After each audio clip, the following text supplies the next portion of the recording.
Vets and Bricks. Vets and Bricks. We don't have no theme song. This is it, I guess.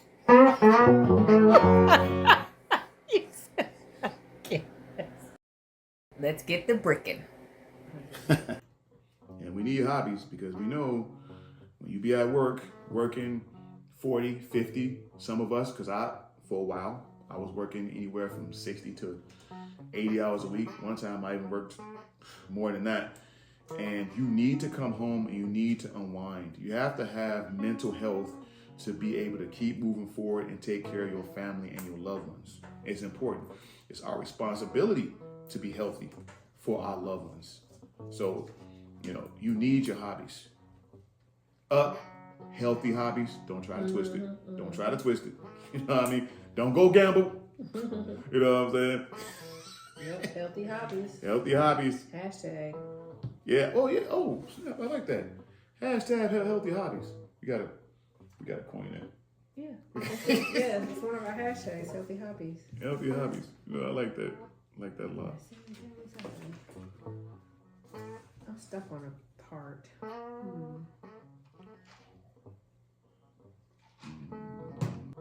I am enjoying this build, I must say.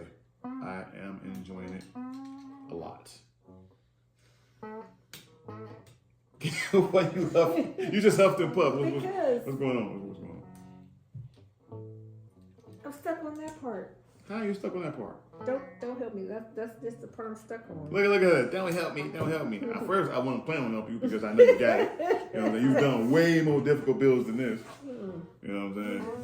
Like, what's happening?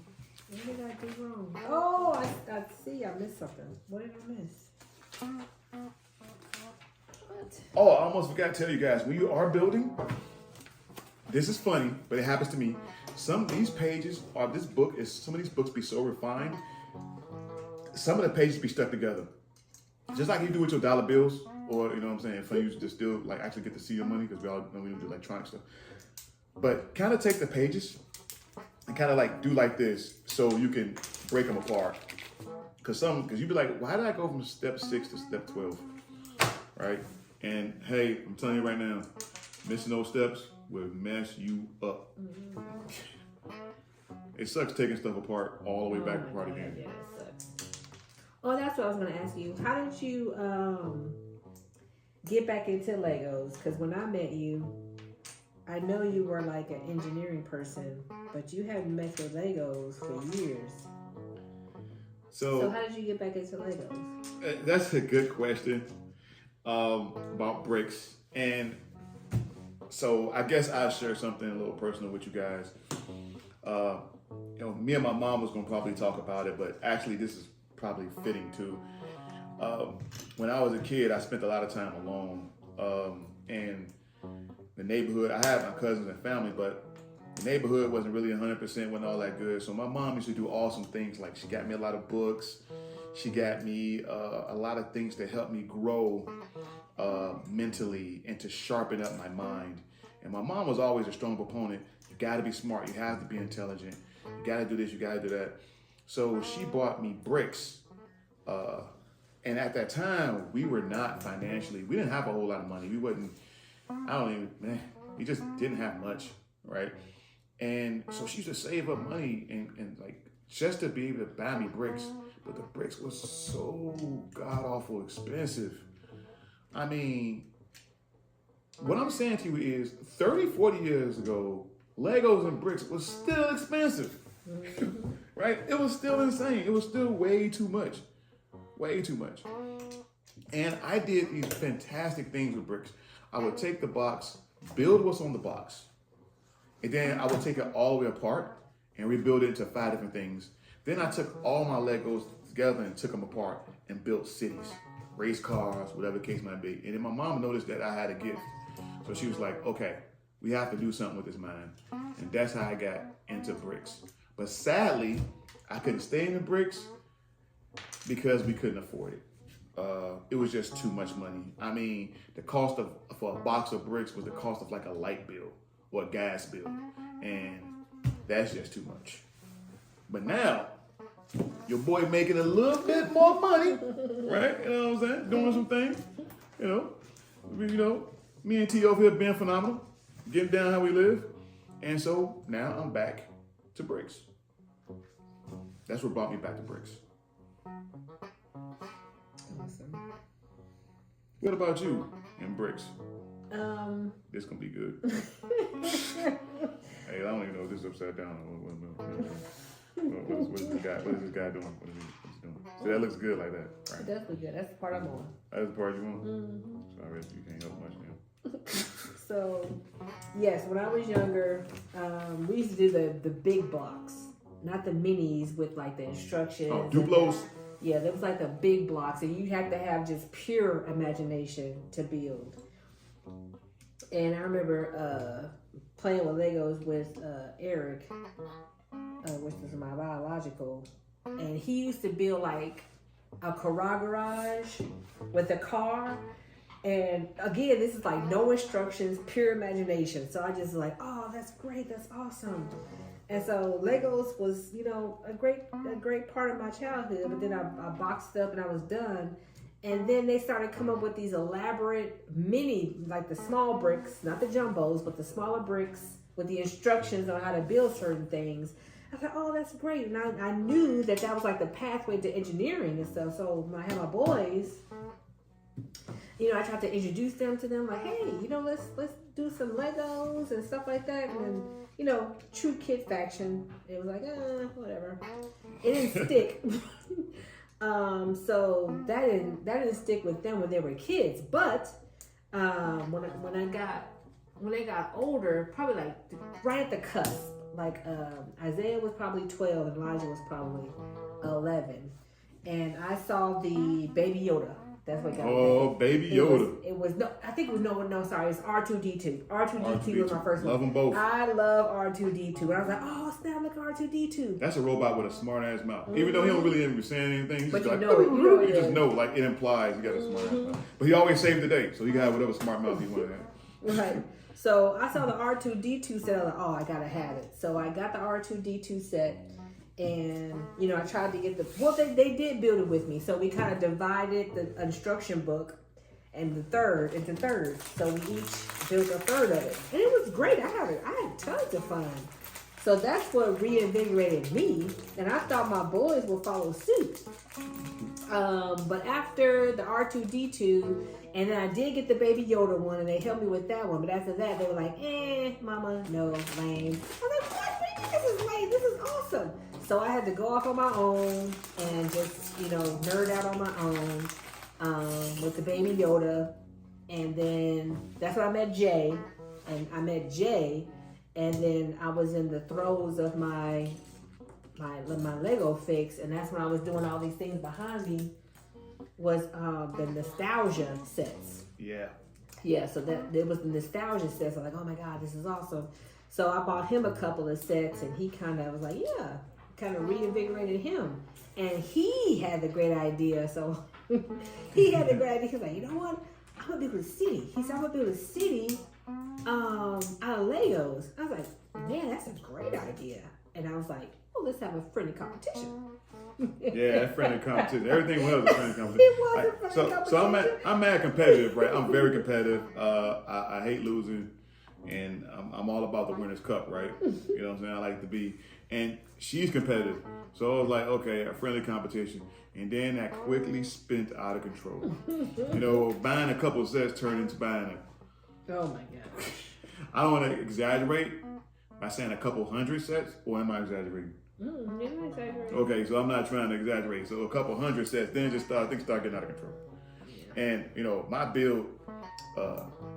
So my mom and my sister bought me the Emperor Palpatine's throne room, right? So that kind of got me back into it. But what really made me crazy is when I did the DeLorean. Everybody know we're gonna post that video about the DeLorean. We haven't posted it yet. When I built the DeLorean, I was like, oh my goodness. So 80s throwback, 80s and 90s throwback, some of the best stuff. You can't beat Pac-Man, okay? You can't beat Nintendo, okay? Oh, by the way, we're gonna get that new Game Boy brick set, you know, Game Boy, life-size Game Boy, match, all the dimensions are the same.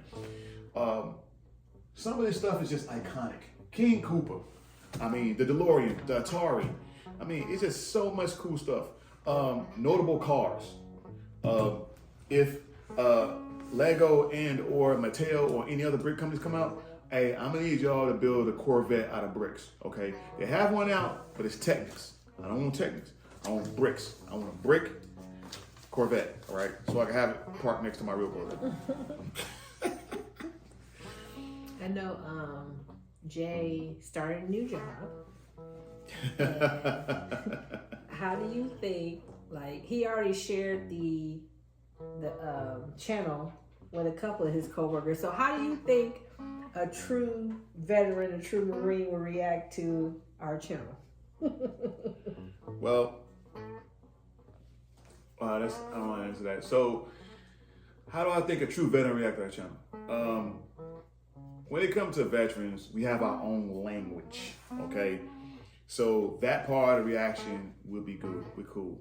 And the fact that all veterans are kind of family, even when two veterans don't like each other, they'll protect each other, right? It's kind of hilarious. So a veteran may be like, hey, you're getting on my nerves, get out of here, get out of here. But 15 minutes later, they'll be like, you want to have a drink? You want a sandwich? Let's go eat a steak.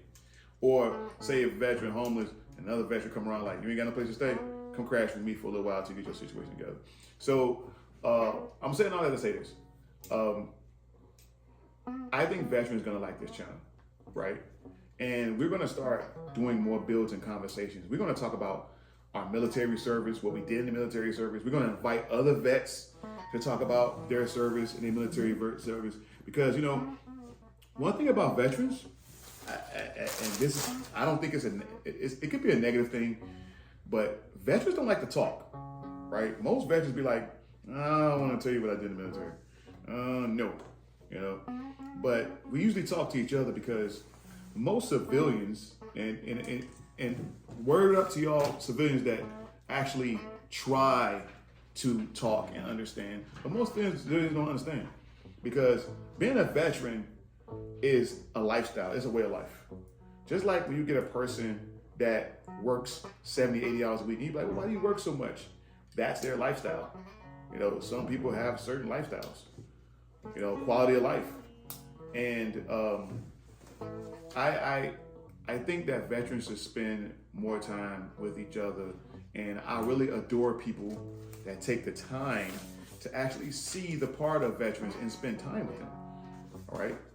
Bring us into your world, and hopefully we'll bring you into ours. Do mutual understanding and respect. Let's throw that in there. Let's be patient with each other, because some veterans ain't patient. You know, some veterans, I did 4 tours in Vietnam, and I can kill 30 people with a paper plate and a toothpick, right? And we're like, you know. And then you got some civilians or people that be like, oh, veterans are crazy, blah, blah, blah, blah. Well, we weren't crazy when we was over there saving y'all ass, you know? But, you know, let's just try to understand and be patient with each other. Let's give each other, I want to use this, let's give each other grace, you know? Right, because it's definitely generational differences in there when you're talking about Vietnam War and and let's say millennials and stuff like that. So you're definitely talking about generational differences of that. But I don't know. It's like I've always loved the elder. I love older people because they have the wisdom, they have the knowledge of where we're gonna end up. You know, so don't ever discount their experiences, you know. My dad, he was a Vietnam vet, and we were at a place where we were able to, you know, make fun and have fun of his experiences. You know, the Charlie up in the trees, you know. Look out for Charlie. Joke, yeah. That's kind of good. You know, so it's about understanding their language and where they've been, you know, so it doesn't have to always be serious. You know, you just have to understand that what they went through was a lot.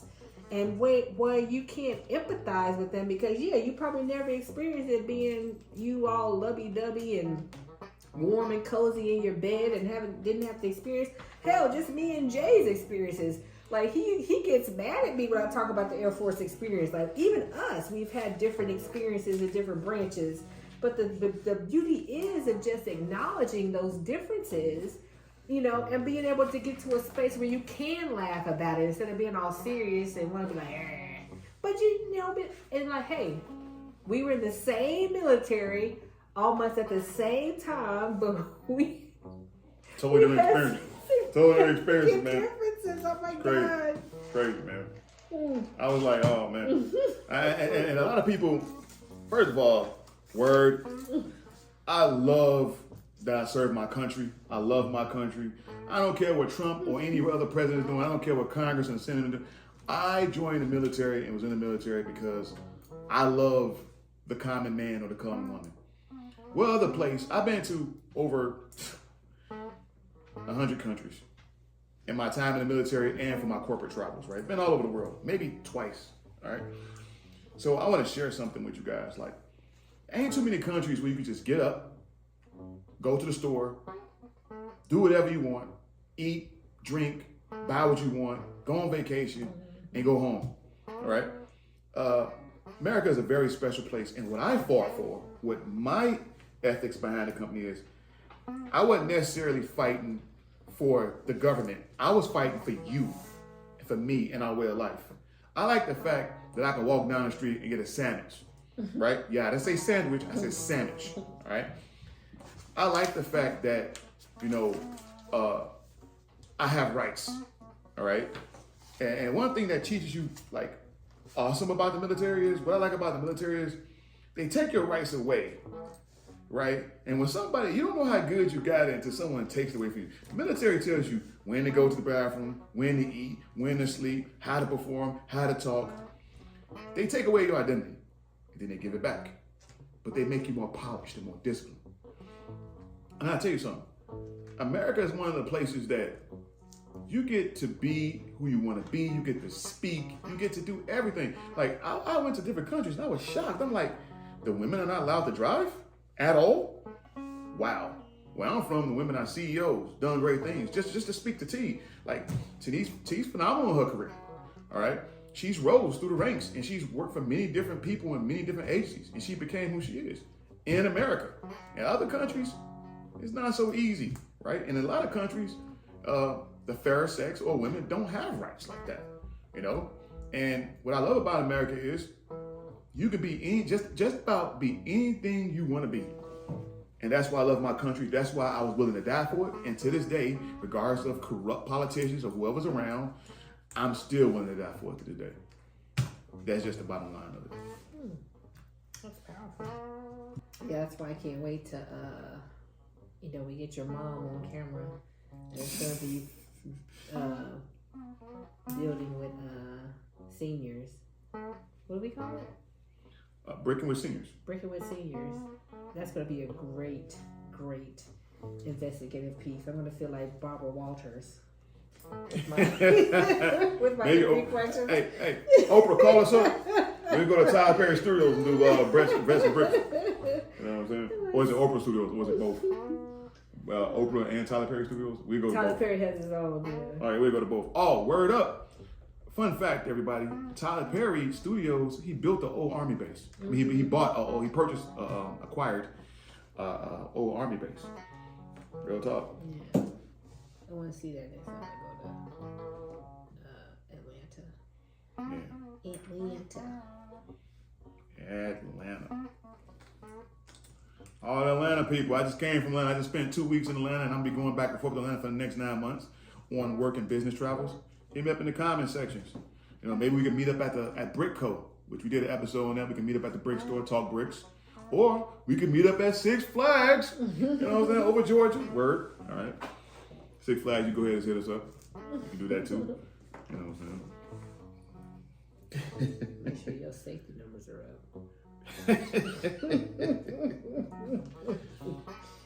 It can't be a freaking.